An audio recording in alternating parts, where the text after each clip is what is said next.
បាទជំរាបសួរបងប្អូនដែលស្រឡាញ់នៅគ្រឿងតុបតែងគេហដ្ឋានណាគ្រឿងលម្អគេហដ្ឋានបាទខ្ញុំបាទមានតលមុខកាត់50ហ្នឹងហើយតលប្រភេទឈើធ្នង់ហើយពណ៌ស្អាតពណ៌ឈាមមាន់ស្អាតហើយឡតអត់មានស្នាមប្រេះបែកអីទេបាទ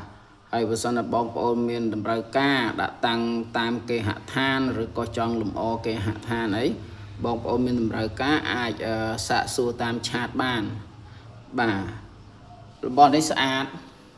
គេស្អាតអត់មានស្នាមប្រេះស្នាមបែកអីទេបាទស្អាតឡតភ្លឹងបាទហើយបងប្អូនមានតម្រូវការបងប្អូនអាចទំនាក់ទំនងតាមឆាតមកបានបាទហ្នឹងហើយស្អាតណាស់បងប្អូនស្អាតបាទពណ៌ឈាមមាន់ស្អាតហ្មងហើយអត់មានប្រេះបែកអីទេពណ៌ឡតភ្លឹងហ្មងស្អាតមកសាច់ស្អាតបាទនេះបាទនេះពណ៌ឈាមមាន់ស្អាតបដ ாய் បងប្អូនបើសិនបងប្អូនមានតម្រូវការ